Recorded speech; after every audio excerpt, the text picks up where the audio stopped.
Le 27 novembre 2022, des policiers entrent dans un petit appartement modeste. Et comme d'autres personnes avant eux, ils ne remarquent pas grand-chose à première vue. Sauf qu'ils vont quand même répandre un peu de luminol par-ci et par-là pour être sûrs. Et puis, quand ils éteignent la lumière, l'appartement brille de 1000 feux sous une couleur bleue. C'est pas bon signe du tout. Ça veut dire qu'une personne vient de perdre énormément de sang à cet endroit. Voilà un double problème pour les agents. Parce qu'il y a une jeune femme qui vient de disparaître. Ça, c'est le problème 1. Et puis, la police n'a pas vraiment eu envie de s'activer quand on a signalé la disparition. Donc celui qui vit dans cet appartement n'est déjà plus là. Ça, c'est le problème 2. Maintenant, il va falloir les résoudre pour comprendre qui est mort, comment et où se trouve le tueur.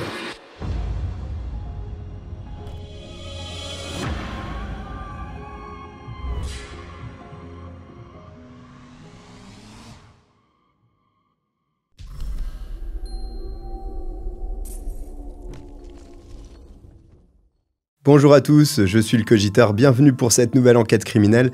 Et je sens qu'on va passer encore un pur moment guimauve tous ensemble. Sinon, comme d'habitude, n'oubliez pas le petit abonnement pour ne pas manquer les futurs sujets qui arrivent, et je vous remercie pour ça. Le jour de Thanksgiving, les familles américaines se retrouvent partout dans le pays pour déguster la traditionnelle dinde dans un esprit de partage et de reconnaissance. Ces réunions de fête entre proches représentent pour beaucoup l'essence même des liens qui les unissent. En 2022, Jasmine Pace a justement prévu de passer Thanksgiving avec sa famille. Affectueusement surnommée Jazzy, cette jeune femme de 22 ans a une vie assez classique, similaire à celle de beaucoup de filles de son âge. Jasmine fait ses études à l'université du Tennessee, à Chattanooga, dans l'État et la ville du même nom. Elle vit chez sa mère, qui réside non loin, le temps de terminer son cursus. Tante dévouée de 2 nièces et marraine d'un petit garçon, Jasmine adore la compagnie des enfants et rêve déjà de donner la vie à son tour. Ses parents, Katrina Bean et Travis Pace, sont divorcés.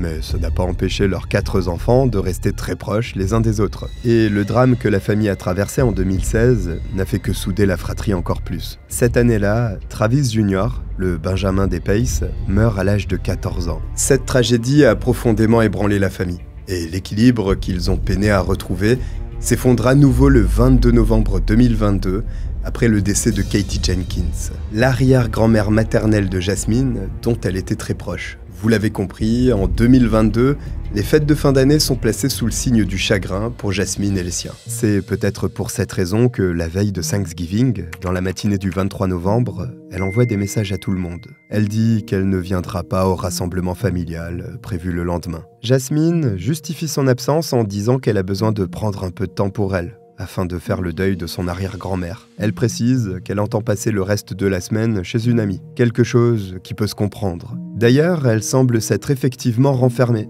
parce qu'elle ne donne plus de nouvelles à personne pendant un moment. Ça dure jusqu'au 26 novembre, jour où Jasmine poste sur Facebook à 18h52 précisément. Sa publication comprend un selfie accompagné du message « Je profite de Thanksgiving avec mon chéri », un post surprise qui alerte Katrina, la mère de Jasmine. Et ce, pour plusieurs raisons. D'abord, parce que le message est particulièrement jovial. En tout cas, de la part d'une personne en deuil qui a brillé par son absence au repas familial, justement parce qu'elle voulait rester dans son coin à cause de ça. En plus, qui est ce chéri dont elle parle? À la connaissance de ses proches, Jasmine était célibataire ces derniers mois. Ce message est donc vraiment étrange. Mais la photo qui est jointe l'est tout autant. Notamment parce que Jasmine apparaît vêtue d'une tenue assez révélatrice, qu'elle ne porterait jamais en public habituellement. On dirait presque une photo qui a été prise pour un partenaire intime. Une vieille photo, pour être plus précis. En effet, Jasmine a plusieurs tatouages qui racontent son histoire personnelle. Elle les a fait à différentes dates assez récemment. Or, ils ne sont pas visibles sur cette photo. C'est grâce à ça que Katrina comprend qu'elle date de l'année passée, et que ce n'est probablement pas sa fille qui est connectée sur son compte Facebook actuellement. L'inquiétude se transforme alors en panique. Depuis le 22 novembre 2022 à 23h27, date et heure auquel Katrina a aperçu Jasmine s'en aller au volant de sa Chevrolet Equinox blanche, elle ne l'a pas revue. Plus personne n'a eu de ses nouvelles depuis, et quelqu'un semble se faire passer pour elle en ligne. À y réfléchir plus avant, Katrina remarque également que les derniers SMS qu'elle a reçus de la part de sa fille ne lui correspondent pas. Le premier, reçu le 23 novembre à 2h18, contient uniquement des coordonnées de géolocalisation. Peu habituée à être réveillée par un SMS de Jasmine au beau milieu de la nuit, Katrina était confuse sur le moment, et elle ne l'a pas remarqué. Le second message, qui signalait qu'elle ne fêterait pas Thanksgiving avec sa famille parce qu'elle partait chez son ami, a été envoyé plus tard au cours de la matinée. Le problème, c'est que la formulation de ce dernier SMS n'est en rien similaire à celle qu'emploie habituellement Jasmine, de même que le vocabulaire utilisé. Et qu'en est-il de ses coordonnées de géolocalisation? Ceux qui connaissent bien la jeune femme le ressentent sans pouvoir l'expliquer rationnellement. Ils ont la conviction qu'elle n'est pas l'expéditrice de ces messages. Pour se rassurer, Katrina tente d'appeler Jasmine plusieurs fois. Malgré ses multiples tentatives, elle n'obtient aucune réponse. Les membres de sa famille ont beau vouloir respecter sa façon de gérer son deuil, ils savent que même dans ce cas, elle aurait décroché s'ils avaient essayé de la contacter. Normalement, il ne se passe pas une demi-journée sans que Jasmine ne parle à son père, sa mère ou ses frères et sœurs. En d'autres termes, il y a beaucoup trop de signes qui indiquent qu'elle a possiblement eu un problème. Alors, le 26 novembre, après avoir vu cette étrange publication sur le compte Facebook de sa fille, Katrina décide d'appeler le 911 pour signaler officiellement sa disparition aux autorités. Malheureusement, comme d'habitude, quand la personne concernée est une adulte, la police prend un peu l'affaire par-dessus la jambe. En bonne mère de famille, Katrina n'est pas du genre à attendre les bras croisés qu'une enquête soit enfin lancée. Et elle a raison, puisque la police a visiblement décidé d'être aussi utile qu'un sèche-cheveux dans une baignoire. C'était pas un bon exemple ça, hein. Katrina va donc mener ses propres investigations en parallèle, avec une farouche détermination. Elle commence par lancer l'application MyChevy, une technologie GPS intégrée au véhicule Chevrolet qui devrait lui permettre de localiser précisément le véhicule de Jasmine. L'application lui indique que la Chevrolet Equinox se trouve près de la résidence Signal View sur Mountain Creek Road. Katrina s'y rend sans perdre une seconde et trouve effectivement la voiture de sa fille aux alentours de 20h30. Mais quand elle s'en approche et l'inspecte, quelque chose la frappe. Le siège conducteur a été ajusté pour quelqu'un de beaucoup plus grand que Jasmine, qui ne mesure qu'1,62 m. Déterminée à comprendre ce qui se passe réellement, la maman interroge chaque résident du complexe d'appartements accompagné de Travis, son ex-mari et père de sa fille. Sauf que personne ne se souvient avoir vu Jasmine. Un garde de sécurité accepte tout de même de partager les images de surveillance qui montrent sa voiture entrer dans le parking. Grâce aux données temporelles de l'application MyChevy, il devient possible d'identifier le moment exact de son arrivée à cet endroit, le 23 novembre à 20h30. S'agissant de la personne qui la conduisait, son identité ne peut pas être déterminée via la vidéo. Pour en savoir plus sur ce que Jasmine a fait récemment, Katrina contacte l'opérateur mobile de la famille. Sa fille est incluse dans le forfait familial, ce qui lui permet de pouvoir consulter ses relevés téléphoniques. Ce faisant, Katrina découvre qu'aucun appel n'a été passé depuis le portable de Jasmine ces derniers jours. Or, même endeuillée, elle reste une jeune adulte. Ce silence complet n'est définitivement pas normal. Une fois ses relevés en main, Katrina prévient la police et commence à composer chaque numéro listé en présence d'officiers. Il s'avère que Jasmine a longuement appelé l'un d'eux le soir du 22 novembre. Un important détail qui le détache vite du lot. Quand Katrina contacte le détenteur de ce numéro, elle tombe sur un jeune homme d'origine chinoise que Jasmine a rencontré sur l'application de rencontre Bumble. Jason Chen, un étudiant en informatique âgé de 22 ans, qui fréquente la même université qu'elle. Jasmine sort en réalité avec lui depuis plusieurs mois, mais leur relation n'est pas encore assez sérieuse pour qu'elle veuille le présenter à ses parents. Katrina et Travis n'avaient donc jamais entendu parler de Jason jusque-là. Informé que Jasmine a disparu, il prétend ne pas l'avoir vue depuis quelques jours et précise que leur dernier appel n'a duré qu'une poignée de minutes. Un mensonge flagrant, vu que les relevés téléphoniques de Jasmine prouvent qu'elle a eu une conversation d'une durée de 71 minutes avec Jason, le soir où elle a disparu. En plus, on sent un évident manque de préoccupation dans le ton que le jeune homme emploie. Il parle comme s'il se fichait éperdument du sort de Jasmine. Et venant de celui qui est censé être en couple avec elle, c'est assez surprenant. Cela dit, Jason semble être coutumier des comportements étranges, voire déplacés. Ryan Barrett, l'un de ses anciens colocataires à l'université, se souvient encore de la transformation brutale de celui qu'il considérait au départ comme un ami. Quand leur cohabitation a débuté, tout semblait normal entre les deux étudiants, jusqu'à ce que Jason commence à dévoiler sa vraie nature et à envahir l'intimité de Ryan. Il entrait dans sa chambre sans permission et fouillait ses affaires personnelles. On se moque des gens qui ont des décharges publiques en guise de chambre, mais ça évite ce genre de désagrément. Jamais eu de problème perso. Mais pour reprendre les mots de Ryan, le comportement de Jason est devenu de plus en plus malveillant et manipulateur. La situation s'est dégradée au point qu'il a fini par verrouiller et bloquer sa porte de chambre avant de se coucher. Malgré ça, Ryan dormait toujours avec un œil ouvert parce qu'il redoutait que son colocataire puisse un jour s'en prendre à lui. Katrina ne sait évidemment rien de tout ça après avoir parlé à Jason. Mais elle n'en a pas besoin pour sentir qu'il y a sûrement une piste à creuser de son côté. Elle supplie les policiers de prendre des mesures supplémentaires pour faire avancer l'enquête. Sans succès. Ils en font très peu parce que, pour eux, il n'y a pas de signe clair qu'il y a eu un crime à ce moment-là. Frustrés par l'inaction apparente des autorités, Katrina et Travis prennent les choses en main. Ils retournent dans le quartier et se rendent à l'adresse correspondant au ping de géolocalisation que Jasmine a envoyé à sa mère le 23 novembre à 2h18. Les appartements du 110 Tremont Street. Une fois dans l'immeuble, les parents inquiets commencent à frapper à chaque porte. Tous les résidents répondent, et s'ils ne le font pas, leur absence est justifiée. Enfin, tous, sauf un, celui qui vit dans l'appartement 210. Jason Chen. Et il n'y a pas de doute à avoir à ce sujet, son nom est inscrit à côté de la porte. Des voisins rapportent avoir entendu une violente dispute provenant de son logement dans les premières heures du 23 novembre, aux alentours de 2h15 du matin. Afin d'en avoir le cœur net, Katrina et Travis décident de mettre un pied dans l'illégalité. Les sources divergent en ce qui concerne la façon exacte dont ils sont entrés chez Jason en son absence. Toujours est-il qu'ils l'ont fait. C'est un modeste 2 pièces avec cuisine ouverte. Un couloir mène à la chambre. Il y a une salle de bain et une buanderie aménagée dans un placard. Vu la surface du logement, les parents de Jasmine ne mettent pas bien longtemps à apercevoir un petit sac de voyage lui appartenant sur le comptoir de la cuisine.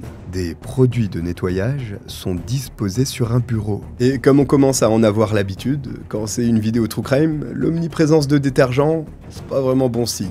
Travis trouve également le permis de conduire de Jasmine, ainsi que ses cartes de crédit, dans un tiroir. Suite à ça, Katrina rappelle le commissariat de Chattanooga. Des officiers se rendent effectivement sur place, mais c'est un passage en revue éclair. Ils ne prennent rien et demande à la famille de Jasmine de quitter les lieux. Frustrée par cette intervention limitée, Katrina retourne dans l'appartement de Jason 3 voire 4 fois au cours des jours suivants. À chaque visite, elle fouille davantage et récupère des éléments, parfois avec l'aide de proches. Des carnets contenant des relevés bancaires, des déclarations d'impôts de Jason, sa console de jeu, des téléphones et des tablettes. Tout ce qui peut éventuellement les aider à comprendre ce qui est arrivé à Jasmine. Les preuves rassemblées par la famille de la disparue s'accumulent rapidement. Entre les affaires de Jasmine trouvées dans l'appartement, les témoignages des voisins sur des bruits suspects et l'absence prolongée de Jason, les enquêteurs sont bien obligés de prendre l'affaire au sérieux. Et une fois revenus sur place,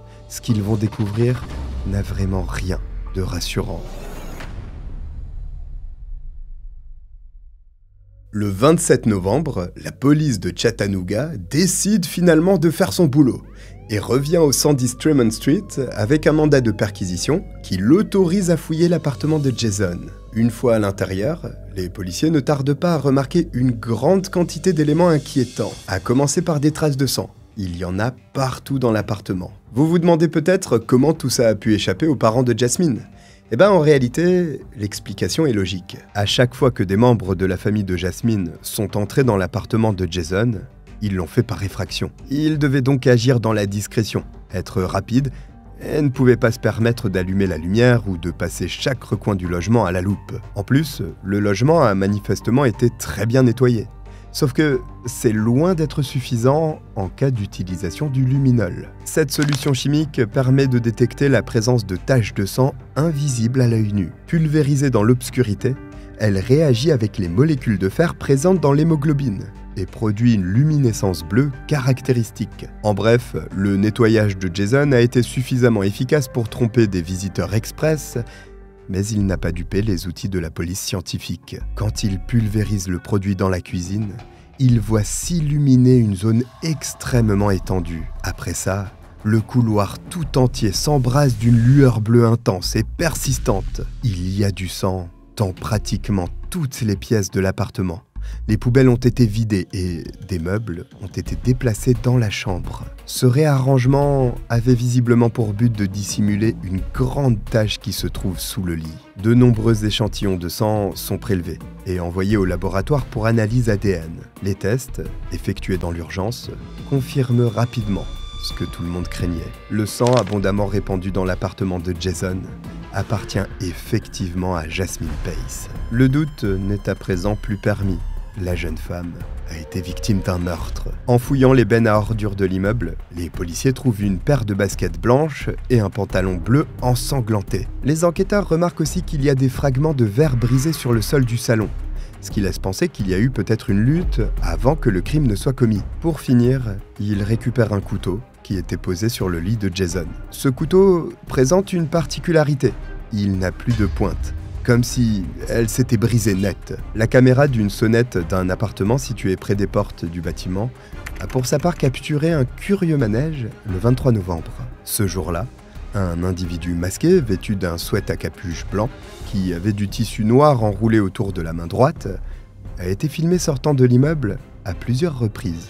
D'abord, vers 17h, on le voit tirer péniblement une grande valise noire depuis la porte d'entrée vers le parking. Curieusement, quelques instants plus tard, la Toyota Camry noire de Jason est aperçue en train de quitter les lieux. La mystérieuse personne ressort ensuite à 20h27, soit 3 minutes avant que quelqu'un, habillé de manière identique, ne conduise le SUV de Jasmine vers la résidence Signal View, l'endroit même où le véhicule a été trouvé abandonné. Peu de temps après, l'individu a été déposé devant l'immeuble par un taxi. Faut bien admettre que ça fait beaucoup de coïncidences, trop pour que ce ne soit que des coïncidences justement. Parallèlement à l'enquête de terrain, les inspecteurs obtiennent un mandat de perquisition leur permettant d'accéder aux données téléphoniques de Jason.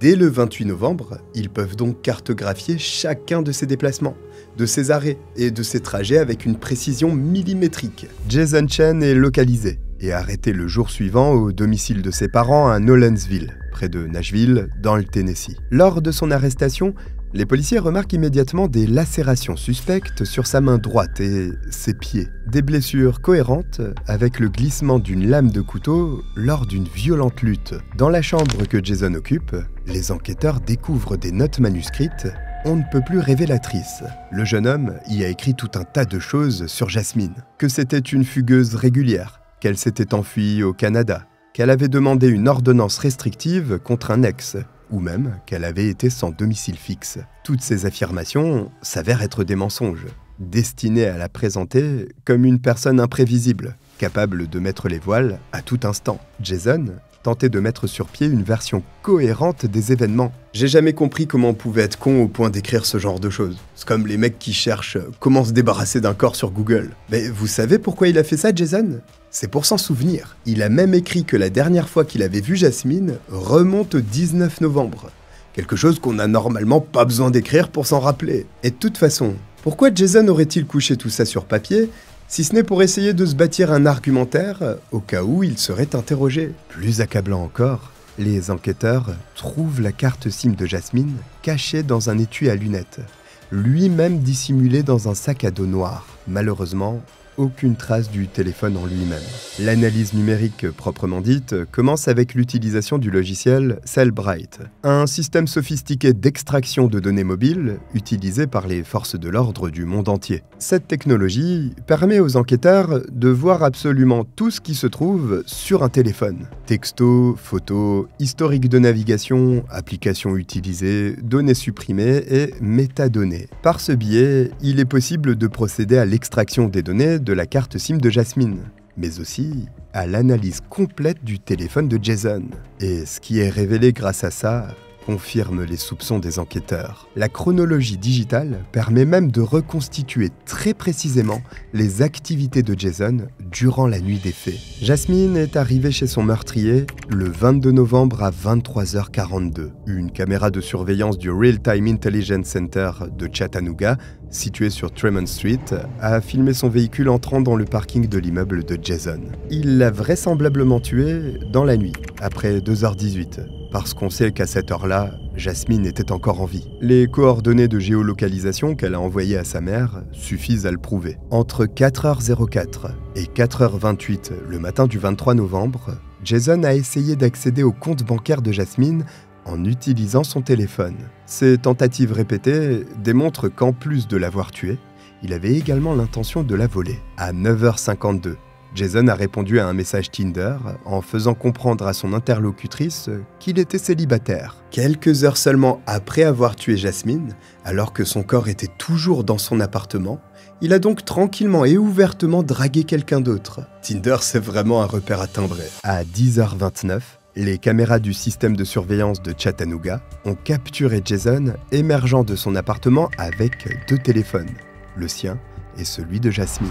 À 10h42, il est arrivé seul au Walmart de Signal Mountain. Il a pris des bandages, de l'eau oxygénée, une serviette de bain et d'autres produits de premier secours, avant de se diriger vers les caisses automatiques. Cerise sur le gâteau, il a fait passer les articles les plus chers pour des asperges, afin de réduire le coût total de ses achats. Mais attendez, ça coûte combien les asperges aux États-Unis? Parce que quand je mets ça dans mon caddie, c'est ça l'article le plus cher. Pour en revenir à Jason, après avoir fait ses courses, il a envoyé 2 messages à Jasmine pour tenter de maintenir l'illusion qu'elle était encore vivante. Entre 11h et 12h30, les données GPS du téléphone de Jason montrent quelque chose d'absolument crucial.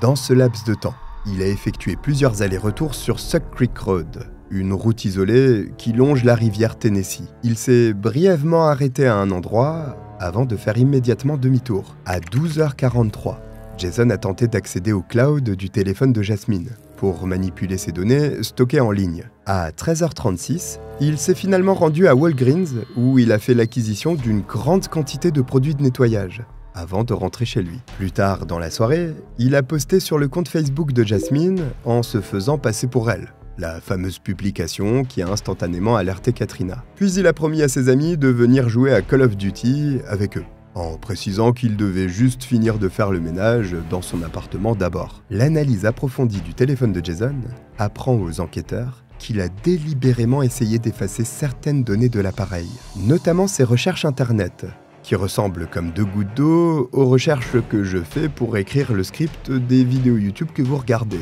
Jason s'est renseigné sur les méthodes de nettoyage de scènes de crime et a cherché des informations précises sur la décomposition du corps humain. Des recherches morbides qui datent des jours suivant la disparition de Jasmine. Ce qui prouve que la dissimulation du crime a été préméditée. Reste maintenant à retrouver son corps, qui va témoigner d'une vérité bien pire encore que ce que tout le monde imaginait.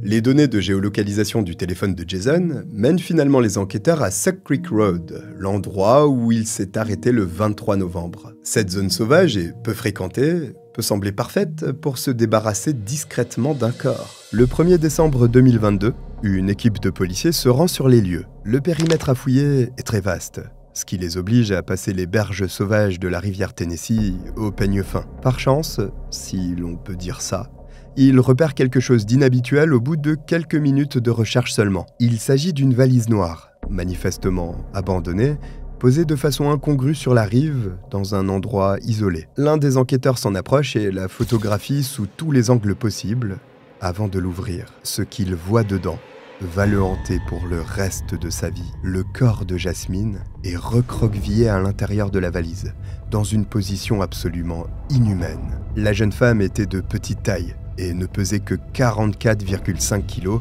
Il a donc été facile pour son meurtrier d'y loger sa dépouille. Elle a été soigneusement enveloppée dans 3 sacs plastiques noirs et porte des menottes en métal. Pas des menottes de police standard, une version moins solide et bon marché. Sa main droite est menottée à sa cheville gauche. Sa cheville droite est reliée à son coude droit. Sa main gauche est libre et la chaîne de l'une des menottes est cassée. Des empreintes digitales sont clairement identifiables sur l'extérieur du premier sac plastique. Une analyse révélera plus tard qu'il s'agit bel et bien de celle de Jason. Le corps de Jasmine est immédiatement transporté au bureau du médecin légiste pour y subir une autopsie complète, qui a lieu dans la foulée. Au cours de l'examen post-mortem, il est déterminé que la victime a été poignardée 60 fois avec un acharnement qui dépasse l'entendement. Les dizaines de coups de couteau qui lui ont été portés sont tous concentrés sur le côté supérieur gauche de son corps. L'une des blessures les plus graves a complètement sectionné la veine jugulaire de Jasmine, provoquant une hémorragie massive. D'autres coups ont quant à eux sauvagement lacéré son cuir chevelu, son visage, son menton et son cou. Le médecin légiste estime que Jasmine a perdu 40% des 4 litres de sang contenus dans son corps. C'est précisément ce qui a provoqué sa mort. L'emplacement de toutes les plaies de Jasmine indique de façon formelle que quand elle a été attaquée, elle était recroquevillée en position fétale. Elle a désespérément tenté de se protéger en se repliant sur elle-même. Jasmine ne présente d'ailleurs des blessures défensives qu'au niveau de la main gauche, la droite étant menottée.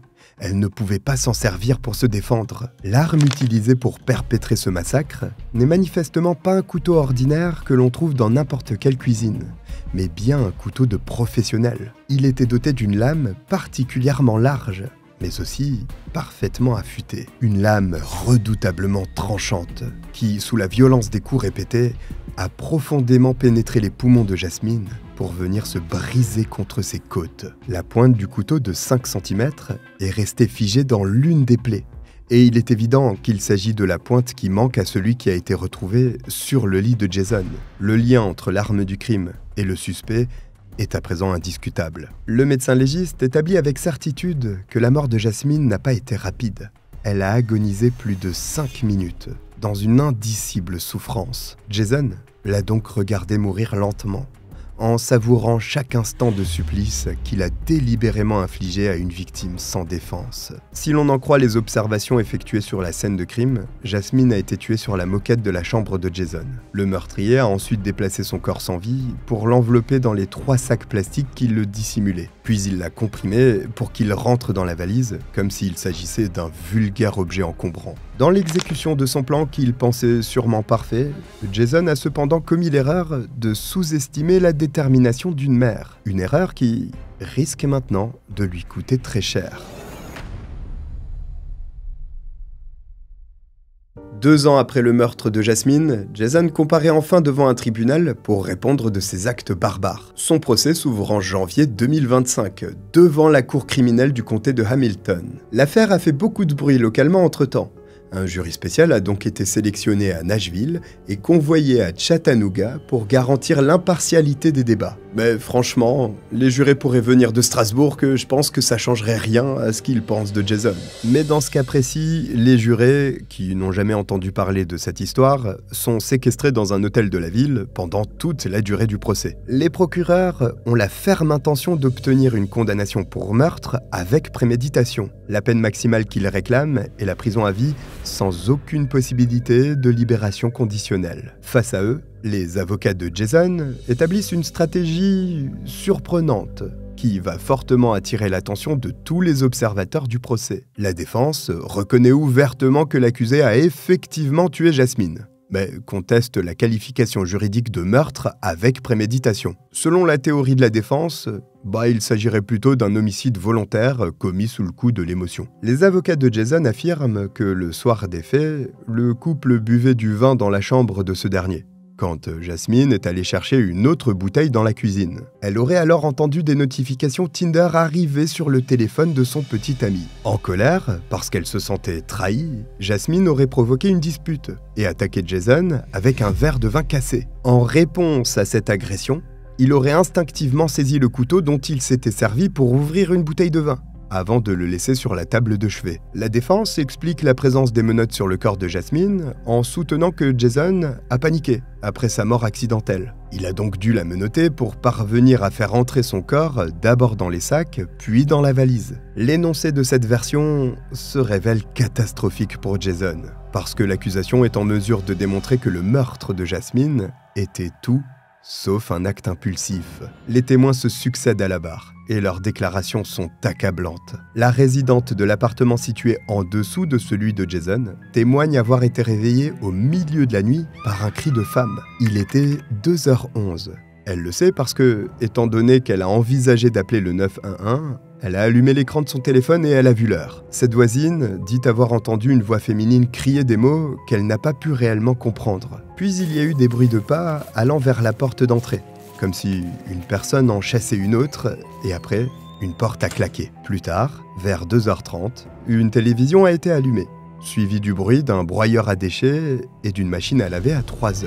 Le médecin légiste confirme que les menottes ont probablement été passées à Jasmine quand elle était encore vivante. Il affirme également qu'elle n'avait pas consommé d'alcool avant sa mort, ce qui invalide complètement la version de la défense. De même, il a pu être prouvé que Jason n'avait reçu aucune notification Tinder sur son téléphone ce jour-là. En gros, tout indique que rien ne s'est passé comme l'affirment ses avocats qui nous ont sorti le pipeau de l'année. Ainsi, quand l'accusation présente la montagne écrasante de preuves numériques et physiques, il devient difficile, voire impossible, de douter de la culpabilité de Jason, ou du fait qu'il a prémédité son crime. La chronologie établie par l'enquête montre qu'entre le cri entendu par la voisine à 2h11 et l'envoi du SMS de géolocalisation à 2h18, Jasmine a compris qu'elle était en danger. Elle a ainsi utilisé son téléphone pour envoyer un message à sa mère, et a essayé de se précipiter vers la porte avant que Jason ne la menotte et commence à la poignarder. La défense essaie de semer le doute en évoquant une possible contamination de la scène de crime par la famille Pace, entrée plusieurs fois dans l'appartement par effraction. Mais cette tentative désespérée ne convainc personne. Comment expliquer la présence des menottes, passées à Jasmine alors qu'elle était toujours en vie, à la manière d'une torture perverse? Comment justifier les 60 coups de couteau qui lui ont été portés avec un acharnement démentiel? Comment excuser les manipulations post-mortem et les tentatives de dissimulation élaborées de Jason, incluant l'achat de produits de nettoyage et l'envoi de faux messages? C'est simple. On peut pas. Jason lui-même renonce d'ailleurs à témoigner pour sa défense et exerce son droit constitutionnel de garder le silence. Un silence qui en dit finalement long sur son incapacité à fournir une explication crédible. Après une intense semaine de procès, les plaidoiries finales commencent. Le procureur principal résume l'affaire en soulignant qu'en de nombreuses occasions, Jason aurait pu arrêter son escalade criminelle. Il aurait pu choisir une autre voie que le meurtre, mais non. Il a poignardé Jasmine encore et encore. Le 25 janvier 2025, après moins d'1 heure de délibération, Jason est reconnu coupable de meurtre avec préméditation et d'abus de cadavre. Le jour suivant, il est condamné à une peine de prison à vie, sans possibilité de libération conditionnelle. Il a aujourd'hui 25 ans, mais passera pourtant le reste de ses jours derrière les barreaux.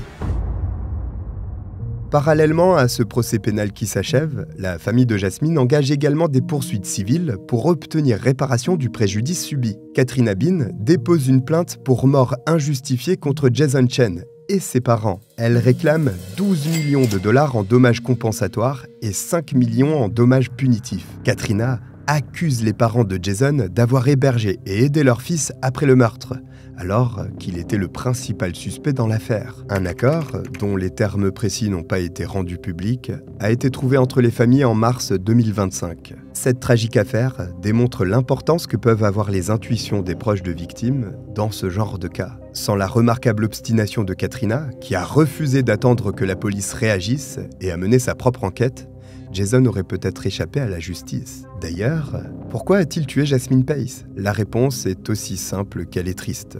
On ne le saura probablement jamais. Jason n'a pas daigné parler. Il n'a pas donné un mot d'explication, ni même un début de justification. Même face à la famille qu'il a détruite ou quand sa propre mère l'a supplié de s'expliquer. Jason s'est muré dans le silence. Voici pour cette affaire criminelle. Alors maintenant, on ne parle plus au monsieur inconnu sur Tinder, on va s'enfermer dans sa chambre et on regarde les vidéos du cogiteur avec un bol de céréales. Si vous êtes arrivé jusqu'au bout, écrivez Tinder en commentaire. Si vous avez oublié de vous abonner, n'hésitez pas à le faire, ça m'aide énormément. Je vous remercie de m'avoir regardé et je vous dis à très vite. Bye.